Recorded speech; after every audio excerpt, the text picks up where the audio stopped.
여러분들 어떤 사람이 양 100마리가 있는데 그 중에 한 마리를 잃었을 때 99마리를 산에 두고 가서 길 잃은 양을 찾는 목자가 있다고 한번 해보세요.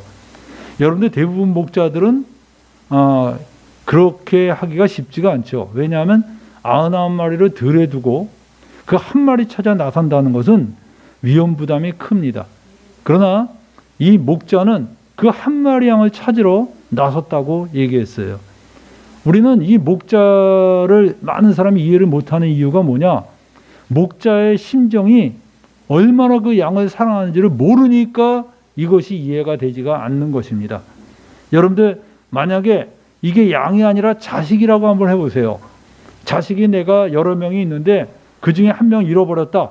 그랬을 때 그 아비의 심정이 어떨까요? 여러분들 그 아비의 심정을 우리는 쉽게 짐작이 안 되죠. 성경에 보면 이런 말이 나옵니다. 예수님께서 나는 선한 목자다. 선한 목자는 양들을 위하여 목숨을 버린다 그랬습니다. 여러분들 나는 선한 목자다. 그랬을 때 그 선한 목자라는 것을 우리들은 이해를 못합니다. 왜냐하면 우리는 그런 적이 없거든요. 우리는 한 번도 선한 목자가 된 적이 없어요. 우리는 항상 이기적이고 이해타산적이고 꼭 주판을 튕기고 나한테 도움이 되는지 확인했지. 선한 목자가 뭐냐? 근데 여러분들 선한 목자의 특징이 뭔지 알아요? 양을 위하여 목숨을 버리는 거예요. 양을 위하여 목숨을 버린다. 여러분들 양을 위하여 목숨을 버린다. 어떻게 그럴 수 있습니까? 양이 나를 위해서 목숨 버리지 어떻게 내가 양을 위해서 목숨 버려요? 그러니까 이해가 안 되는 거예요. 어느 누가 양을 위해서 목숨 버리는 목자가 어디 있습니까? 근데 예수님은 나는 양을 위해서 목숨을 버린다는 거예요. 그래서 선한 목자라는 거예요. 여러분들 예수님이 우리에게 내가 선한 목자가 되어 주십시오 예수님 이렇게 말한 게 아니고 예수님이 스스로 내가 너의 선한 목자가 되어 주겠다라고 말씀하신 거예요. 나는 너의 선한 목자가 되겠다. 그랬을 때 우리 입장에서 뭡니까? 정말 이해가 안 됩니다. 왜 저를 위해서 그러시죠? 그런데 주님은 내가 사랑받을 만해서 내가 참 훌륭하기 때문에가 아니라 그냥 나를 사랑하기 때문에 선한 목자가 되어주겠다는 겁니다. 여러분들 이 엄마가 이 딸을 그렇게 찾은 이유가 뭡니까? 그 딸이 특히 예뻐서요? 특히 아주 머리가 좋아서요? 아닙니다. 자기 딸이니까 찾은 거예요. 사랑하니까 찾은 겁니다. 하나님도 여러분을 왜 사랑하십니까? 여러분들 저를 왜 사랑하세요? 이렇게 질문하면 뭐라고 말하겠어요? 주님이. 어떤 어린아이가 그 나무를 깎아갖고 이렇게 배를 만들었어요. 근데 너무 멋있게 만드는 거예요, 애가. 그러니까 너무 애가 이 배를 좋아한 거예요. 자기 작품이잖아요. 그리고 그 배를 가지고 시냇가에 가서 놀았어요. 이렇게 딱 띄워놓고 배가 샥 내려가면 또 저 밑에 내려가서 그 배를 잡고 그렇게 놀다가 글쎄 어느 날은 그 배를 놓쳤습니다. 못 잡았어요. 그래서 이 배가 그냥 떠내려갔어요. 이 아이는 굉장히 그 떠내려간 배가 아쉬웠습니다. 내가 그토록 수개월을 거쳐서 만든 배인데 그걸 잃어버려서 너무 아쉬웠는데 어느 날 이 아이가 글쎄 시내를 걸어가다 보니까 웬 왕구점에서 그 배를 딱 진열해 놓고 파는 겁니다. 이거 내 배야. 근데 그걸 내 배라고 달라고 그러면 주겠어요? 안 주죠. 그러니까 얘가 아주 고민했어요. 그래서 들어가서 물어봤어요. 이거 얼마냐? 그랬더니 그거 상당한 돈을 부르는 거예요. 몇 달러다. 이 아이는 그 배를 사기 위해서 그때부터 용돈을 아끼기 시작했습니다. 용돈을 아끼고 계속 돈을 모았어요. 그래서 어느 날 그 상점 주인한테 이거 꼭 딴 사람에게 팔지 말라고 그러면서 자기가 꼭 사겠다고 그러면서 어느 날 그 돈 모은 것을 마침내 가지고 그 상점에 가서 지불하고 그걸 샀습니다. 그리고 이 아이가 나오면서 한 말이 뭔지 알아요? 이런 말 했어요. 너는 내가 만들었고 내가 또 샀다. 너 완전히 내 거야. 너 완전히 내 거야. 여러분들 하나님께서 우리를 만드셨습니다. 여러분들 하나님이 우리를 만드셨다는 건 굉장히 아끼시는 거예요. 저는 요즘에 욥기서를 읽으면서 참 재미있는 걸 느끼는 게 욥이 그 하나님이 그 들소 이런 하마 그 동물들을 그렇게 아끼시더라고. 야, 내가 만든 거 이거 봤냐? 봤냐? 이러면서 타조가 그렇게 멍청한데도 불구하고 하나님은 아주 귀여워하시는 거예요. 야, 이거 내가 만든 타조야. 어? 그리고 낙이, 산낙이, 하나님이 다 내가 만든 거다. 좋아하시는 거야. 여러분들, 하나님의 나귀도 좋아하시고, 산낙이도 좋아하시고, 그 다음에 들소도 좋아하시고 그런데, 우리 안 좋아하시겠어요? 우리 좋아하실까요? 안 좋아하실까요? 예? 우리 안 좋아하실 리가 없죠. 우린 영혼까지 줬는데, 정말 좋아하셔요. 그리고 우리를 좋아하셨는데, 우리가 배반하고 떠났어, 주님을. 배반하고 떠났어. 그러니까 또 배반하고 떠난 사람을 다시 돌려받기 위해서 자기 아들을 보내셔서 십자가 달려 죽기까지 하셨어요. 그래서 예수님이 우리를 위해서 죽으심으로써 우리 영혼을 찾기 위해서 이 일을 하신 거야. 그래서 여러분들, 우리가 주님을 뭐라고 말합니까? 선한 목자라고 말할 수 있는 거예요. 어떻게 이러실 수까지 있냐? 많은 사람이 여러분들 하나님이 자기를 사랑한다는 거 안 믿습니다. 안 믿어요. 왜 안 믿습니까? 열등감 때문에 그래요. 열등감. 많은 사람이 하나님을, 자기를 사랑한다는 거 안 믿는 것 중에 하나가 열등감입니다. 여러분들, 그 열등감이 얼핏 보면 겸손해 보이지만 겸손이 아닙니다. 그건 불신입니다. 이스라엘 백성들이요, 그 출애굽한 다음에 하나님이 홍해를 갈라서 꺼냈어요. 여러분들, 홍해를 지나올 때 어떨까? 느낌이.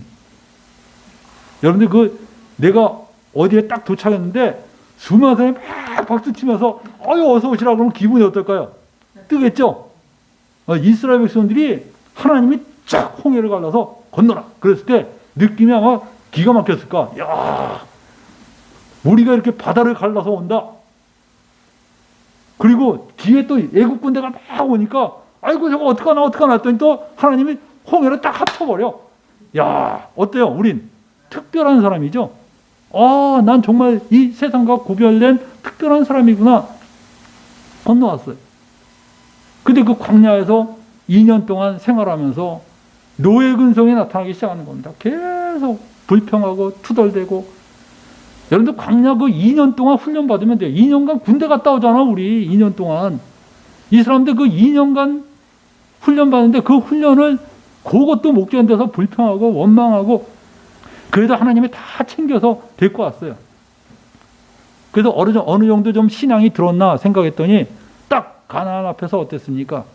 가나안 앞에서 12명의 정탐꾼을 보내서 갔다 오라 그랬어요. 그러니까 12명의 정탐꾼이 그 가나안을 정탐하고 난 다음에 돌아와서 하는 말이 뭐냐? 야, 이 땅이 기가 막힌 땅이고 좋은 땅이다. 그건 맞다. 그런데 10명이 뭐라 그랬습니까? 그런데 그 사람들의 키가 우리보다 훨씬 크다. 야, 우리 그 사람하고 싸우면 요즘같이 총으로 싸울 때는 몸집이 큰 게 불리합니다. 오히려 노출이 많이 돼서. 그러나 칼싸움 할 때는 어때요? 몸집이 큰 사람이 유리하죠. 야, 우리가 그들한테 갔더니 이렇게 말했습니다. 우리는 메뚜기다 그랬어요.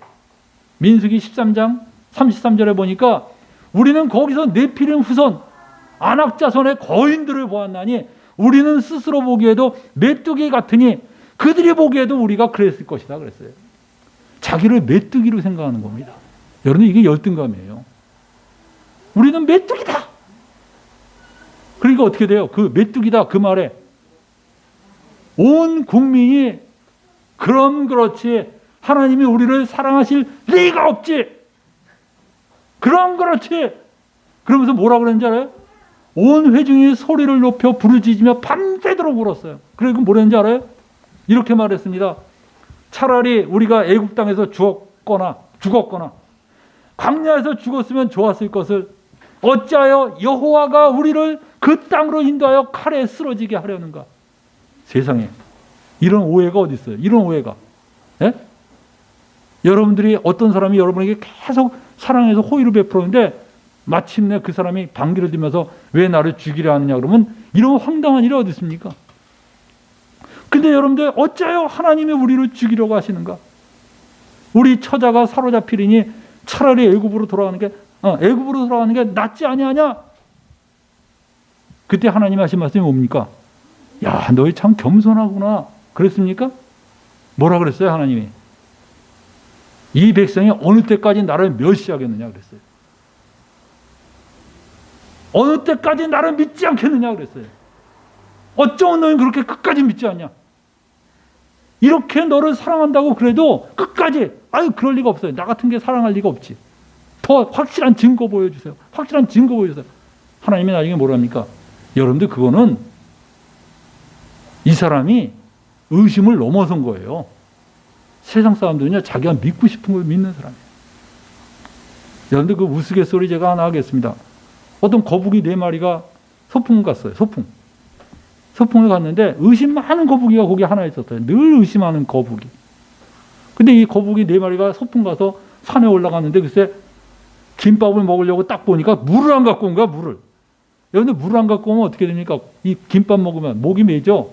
체하면 큰일 나는 거예요. 그래서 야, 우리 중에 한 명이 조금 내려가서 물 좀 하나 가져왔으면 좋겠다. 물 좀 사왔으면 좋겠다. 그러니까 4명이 서로 들이면서 나서는 사람이 없어요. 그러니까 제비를 뽑았습니다. 제비를 뽑았는데 글쎄 그 의심 많은 거북이가 그걸 뽑은 거야. 그래서 야, 네가 좀 내려갔다 오라 하니까 이 의심 많은 거북이가 이렇게 말합니다. 내가 올라올 때까지 절대 김밥 먹지 마라. 그러니까 우리가 이 3명이 약속했어요. 절대 안 먹을 테니까 네가 꼭 갔다 와라. 그러니까 정말 안 먹는 거지. 정말 안 먹는 거지. 그래서 안 먹는다니까. 거북이가 내려갔어요. 그 3명이 기다리는데 아무리 기다려도 안 와. 1시간을 기다려도 안 오고 2시간을 기다려도 안 와. 그래서 야, 안 오는데 우리 물 없이 그냥 먹자. 너무 배고프다. 그래서 김밥을 딱 뜯었어요. 그 순간에 갑자기 바위 옆에서 휙 이 의심 많은 거북이가 나오더니 이렇게 말합니다. 이럴 줄 알았어. 이럴 줄 알았어. 안 내려간 거야. 안 내려간 거야. 안 내려가고 그 바위에서 저놈들이 진짜 약속을 지키나 안 지키나 본 거야. 어떻게 생각해요? 기가 막히죠? 여러분들, 의심 많은 사람들은요, 자기 의심이 확신하기 위해서 엉뚱한 짓을 합니다. 시험을 해요. 시험. 여러분들, 하나님이 여러분 사랑한다는 거 시험하지 마세요. 성경에 뭐라고 말했습니까? 성경에 이렇게 말했어요. 로마서 5장 6절에 보면 우리가 아직 연약할 때 기약대로 그리스도께서 경건하지 않은 자를 위하여 죽으셨도다. 의인을 위하여 죽는 자가 쉽지 않고 선인을 위하여 용감히 죽는 자가 혹 있거니와, 우리가 아직 죄인 되었을 때 그리스도께서 우리를 위하여 죽으심으로 하나님께서 우리에게 대한 자기의 사랑을 확증하셨느니라 그랬어요. 하나님이 여러분을 사랑하는 것을 딴 걸로 보여주신 게 아니라 예수님이 십자가 달려 죽으심으로 우리에게 대한 자기의 사랑을 확증하셨다는 거예요. 그 앞에서 여러분이 이거 가지고 부족합니다. 저에게 더 확실한 표징을 주세요. 그렇게 말하면요, 벌 받습니다. 어떻게 자기 아들까지 줬는데도 이거 가지고 부족합니다. 더 확실한 증거를 주세요. 우리에게 그럴 자격이 있습니까, 여러분? 여러분들이 그 정도의 대단한 사람입니까? 여기에 우리는 뭐라고 말해야 돼요? 하나님 감사합니다. 여러분, 믿음이 딴 게 아닙니다. 하나님 저기 계시다는 거 믿는 게 믿음이 아니에요. 하나님이 날 사랑하신다는 그걸 믿는 게 믿음이에요, 여러분들. 로마서 4장 4절에 뭐라고 나오는지 아세요? 찾아보세요, 거기. 로마서 4장 4절. 거기 뭐라고 나왔습니까? 일하는 자에게는 그 싹시 은혜로 여기지 아니하고 보수로 여기거니와, 이를 아니할지라도 경건하지 아니한 자를 의롭다 하시는 이를 믿는 자에게는 그의 믿음을 의로 여기신다 그랬어요. 어떤 믿음을 의로 여기십니까? 일을 하지 않았는데, 나는 자격이 없는데, 그런 사람이라도, 그런 사람일지라도, 그리고 경건치도 않은데 그런 사람을 하나님이 의롭다고 하신다는 거야. 이게 말이 됩니까, 이게? 이건 지금까지의 모든 사상을 깨는 거예요. 나는 경건하지 않고 나는 일도 안 했고 하나님을 위해서 어떤 일도 안 했는데 하나님이 나를 의롭다고 하신다? 말이 안 되죠. 근데 그걸 믿는 사람, 그거를 믿는 사람을 하나님이 뭐라 그랬습니까? 그 믿음을 의로 여기신다 그랬어요. 하나님, 나는 자격이 없습니다. 나는 정말 사랑받을 자격이 없습니다. 막 그러는데도 하나님 저를 사랑하심을 감사합니다. 그랬을 때 하나님이 그 믿음을 의로 여기신다는 거예요. 여러분은 의심하고 그 의심을 정당화하고 그 의심을 오히려 믿음으로 바꾸는 기가 막힌 재주를 갖고 있어요. 주님 앞에서 회개해야 됩니다. 우리가 믿어야 될 게 뭡니까? 주님, 저 사랑하심을 감사합니다. 저는 십자가로 충분합니다. 저는 십자가 앞에서 더 이상 하나님이 날 사랑한다는 사실을 절대로 의심하지 않겠습니다. 내가 암이 걸렸다고 해서 하나님 날 버리십니까? 이런 말 하지 마세요. 내가 여러분들 사업이 망했다고 해서 하나님 왜 날 사랑하지 않습니까? 이런 말 하지 마세요. 하나님, 내 모든 환경이 어떠할지라도 주님께서 저를 위해서 십자가 달려 죽으신 이 사실 하나로 주님이 저를 사랑하신다는 게 증명하셨습니다. 저는 이것으로 감사합니다. 하나님 찬양합니다. 주님 저 사랑하심을 감사합니다. 그럴 때 여러분들